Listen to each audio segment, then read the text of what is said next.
we have to be able to analyze distance time graphs, displacement time graphs, velocity and acceleration time graphs. Every moment of time, the distance changes by a fixed amount. This means that every second it travels the same distance. This means it has a constant speed. Here we have a constant speed for this part, but then the distance doesn't change. This means that it has the speed is 0. We have to be able to recognize and interpret velocity time graphs also.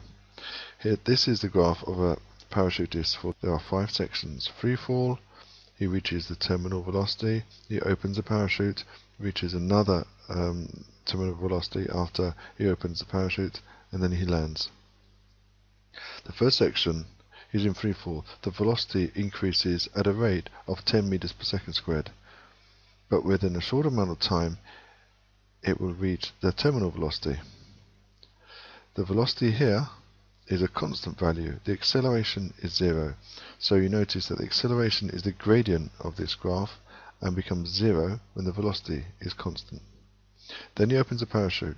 We have a negative acceleration, a negative gradient, which means that it slows down, and then reaches a new terminal velocity, which is much slower, fortunately, than the first terminal velocity, basically because the aerodynamics have changed because the parachute is opened.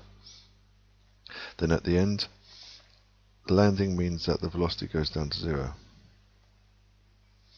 You should try to sketch what the acceleration looks like at different stages of this graph. This is a distance time graph. We can see that the gradient is increasing with time. This means that the velocity is increasing with time.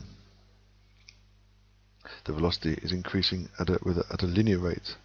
So the acceleration, which is the rate of change of velocity, is not changing. It's a constant value. So we have a constant acceleration.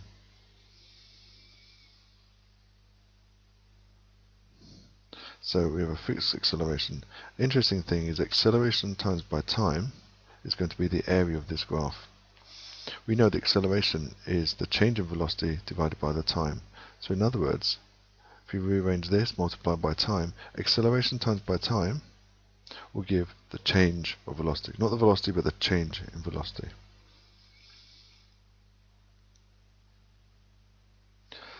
Another graph, we have a distance which is changing linearly with time. So we have a constant velocity. Every second it travels the same distance. The velocity is constant. The gradient is constant.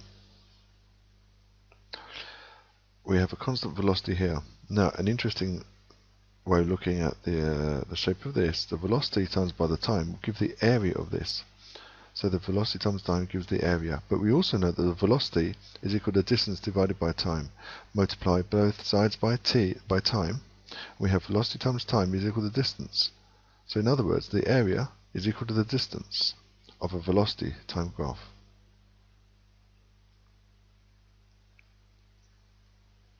The distance travelled.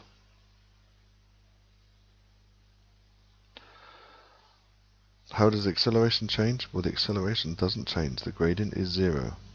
So this is what this looks like. You need to try to do this problem. Find the velocity of these two objects. Try to do this problem, pause. Try to do this problem, pause. These are the answers. So to summarize, a distance time graph, the gradient gives a velocity. Here the velocity is changing all the time. The gradient is changing all the time. A velocity time graph, there are two things to know. The gradient gives the acceleration.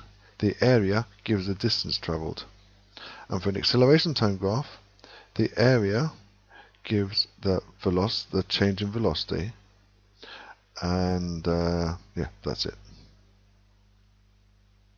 Here's some videos to watch. So try to do this problem, pause. Try to do this problem, pause. This problem, pause. Try to do this problem, pause. Try try to do this problem. Pause. We have to find the relative velocity. One body is travelling up 4 meters to the second to the right, one is 3 meters to the second to the left.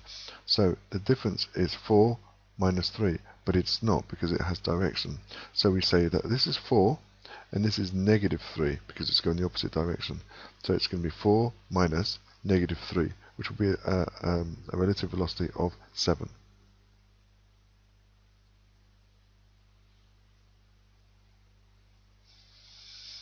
So what is the velocity of A relative to B? It's going to be plus 7. What is going on here? You've got a velocity to the right, which is 4 meters a second, a velocity upwards, which is 3 meters a second. And this has to be done by drawing vectors by the graphical method.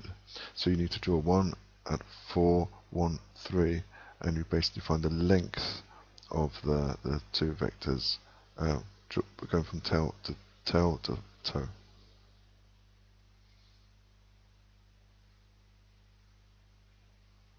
So we use Pythagoras, a 3, 4, 5 triangle. So try to do this problem. Pause.